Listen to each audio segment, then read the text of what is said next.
सप्तम खंड। दक्षिणेश्वर मंदिर में भक्तों के संग। प्रथम परिच्छेद। वेदांत के संबंध में बातें। ठाकुर श्री रामकृष्ण आज दक्षिणेश्वर मंदिर में भक्तों के संग में हैं। आज रविवार, श्रावण कृष्णा प्रतिपदा, 19 अगस्त 1883 ईस्वीसन। अभी अभी भोग आरती के समय शहनाई बज रही थी। मंदिर बंद हो गया है।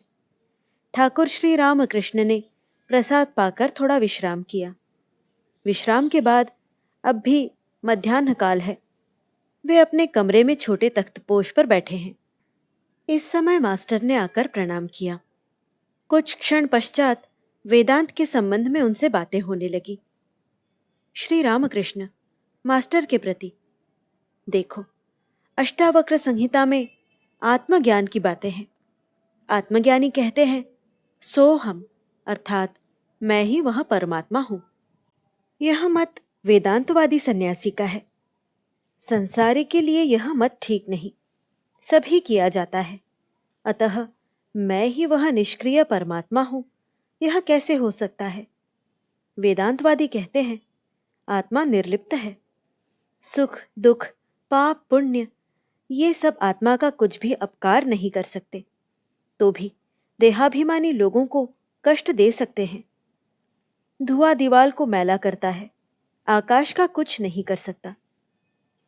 कृष्ण किशोर ज्ञानियों की भांति कहता था, मैं ख अर्थात आकाशवत हूं। फिर वहां तो परम भक्त है। उसके मुख से तो यह बात बल्कि सजती है, किंतु सबके मुख से नहीं। किंतु मैं मुक्त हूं, यह अभिमान खूब भला है। मैं मुक्त, यह बात बोलते बोलते वह मुक्त हो जाता है। और फिर मैं बद्ध, यह बात कहते कहते वह व्यक्ति बद्ध ही हो जाता है। जो केवल कहता रहता है मैं पापी, वही साला गिर ही जाता है। बल्कि कहना चाहिए मैंने उनका नाम लिया है, मेरा फिर पाप क्या, बंधन क्या?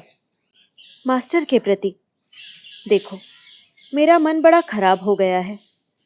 हृदय ने चिट्ठी लिखी है, वह बड़ा बीमार है।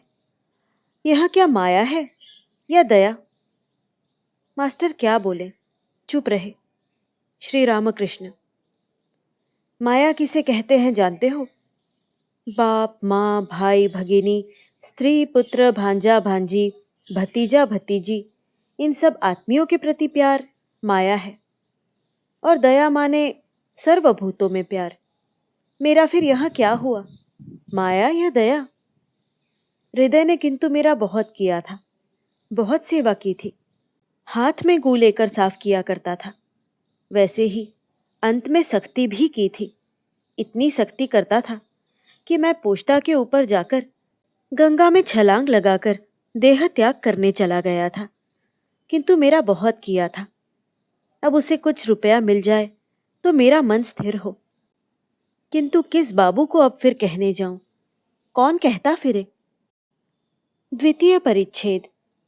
मृण्मय आधार में चिन्मयी देवी, विष्णुपुर में मृण्मय दर्शन। दोपहर 2-3 बजे भक्तवीर श्रीयुक्त अधर सेन और श्रीयुक्त बलराम बसु आए और परमहंस को भूमिष्ठ होकर प्रणाम करके आसन ग्रहण किया। उन्होंने पूछा, आप कैसे हैं? ठाकुर बोले, हाँ, शरीर तो अच्छा है, फिर भी मेरे मन को थोड़ा कष्ट हो रहा है। हृदय की पीड़ा के संबंध में कोई बात ही नहीं उठाई। बड़े बाजार के मल्लिकों की सिंहवाहिनी देवी विग्रह की बात चली। श्री रामकृष्ण, सिंहवाहिनी को मैं देखने गया था। चाशाधोपा पाड़ा के एक मल्लिकों के घर में देवी को देखा था। भग्न मकान, वे गरीब हो गए थे। यहाँ पर कबूतरों की बीठे, वहां पर काई, इधर झुरझुर करके रेत चूना गिर रहा था। अन्य मल्लिकों के घरों में जैसा देखा था, इस घर में वह श्री नहीं थी। मास्टर के प्रति, अच्छा, इसके क्या माने, बताओ न जरा। मास्टर चुप किए रहे। जानते हो क्या है, जिसका जो कर्म का भोग है वह उसे भोगना ही पड़ता है। संसार, प्रारब्ध, ये सब मानने चाहिए। मास्टर के प्रति, और भग्न घर में देखा कि वहां पर भी सिंहवाहिनी के मुख का भाव झल झल चमक रहा है। आविर्भाव मानना चाहिए। एक बार मैं विष्णुपुर में गया था। राजा का सुंदर मंदिर है।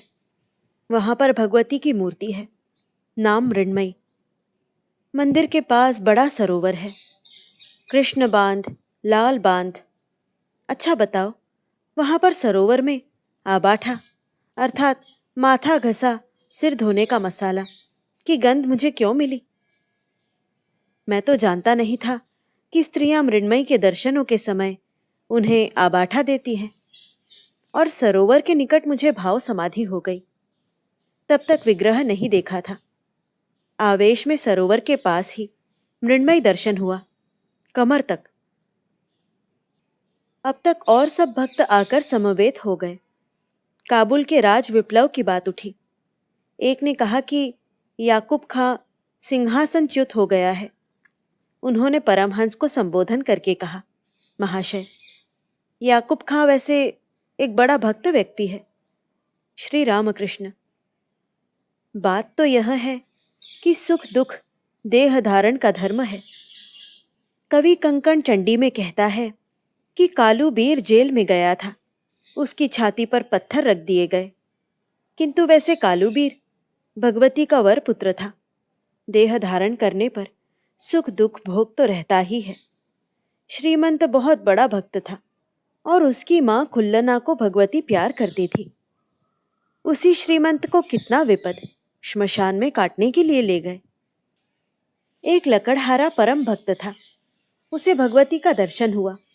उन्होंने कितना प्यार किया, कितनी कृपा की, किंतु उसका लकड़हारे का काम समाप्त नहीं हुआ। वही लकड़ी काटकर खाना पड़ता है। कारागार में चतुर्भुज शंख चक्र गदा पद्मधारी भगवान के देवकी को दर्शन हो गए, किंतु कारागारवास खत्म नहीं हुआ। मास्टर, केवल जेलवास ही समाप्त होता क्यों? देह ही तो जंजाल की जड़ है। इस देह को ही समाप्त हो जाना उचित था। श्री रामकृष्ण, बात क्या है, प्रारब्ध कर्म का जितने दिन भी भोग है, देह धारण तो करनी पड़ेगी ही। एक काने व्यक्ति ने गंगा स्नान किया, पाप सब खत्म हो गए, किंतु आंख का कानापन नहीं हटा। सबका हास्य। पूर्व जन्म का कर्म था, तभी भोग। मणि, जो बाण छूट गया है उस पर कोई भी वश नहीं रहता। श्री रामकृष्ण, देह का सुख दुख जो भी हो, भक्त का ज्ञान, भक्ति का ऐश्वर्य रहता है। वह ऐश्वर्य कभी भी जाने वाला नहीं है। देखो ना, पांडवों को कितनी विपद, किंतु इस विपद में उन्होंने चैतन्य एक बार भी नहीं खोया। उनके जैसे ज्ञानी और उनके जैसे भक्त कहाँ हैं? तृतीय परिच्छेद। समाधि मंदिर में कप्तान और नरेंद्र का आगमन। इस समय नरेंद्र और विश्वनाथ उपाध्याय आ गए। विश्वनाथ नेपाल के राजा के वकील और राज प्रतिनिधि हैं। ठाकुर इन्हें काप्तेन कहते हैं। नरेंद्र की वयस 22 है। बीए में पढ़ते हैं। बीच बीच में विशेषतः रविवार को दर्शन करने आते हैं। वे प्रणाम करके बैठ गए। परमहंस देव ने नरेंद्र से गाना गाने का अनुरोध किया। कमरे के पश्चिम किनारे पर तानपुरा लटक रहा था। सब एक नजर से गायक की ओर देखने लगे। बांधा और तबले का सुर बंधने लगा। अब गाना होगा। श्री रामकृष्ण नरेंद्र के प्रति, देख, यह अब वैसा नहीं बजता। कप्तान, पूर्ण होकर बैठा हुआ है, तभी तो शब्द नहीं है। सबका हास्य। पूर्ण कुंभ। श्री रामकृष्ण कप्तान के प्रति, किंतु नारद आदि? कप्तान, वे दूसरों के दुख में बातें करते थे। श्री रामकृष्ण, हाँ, नारद, शुकदेव, ये लोग समाधि के बाद उतर आए थे, दया के लिए। अन्य लोगों के हितार्थ उन्होंने बातें की थी। नरेंद्र ने गाना आरंभ किया और गाया। भावार्थ। हृदय मंदिर में सत्यम शिवम सुंदरम प्रकाशित हो रहा है।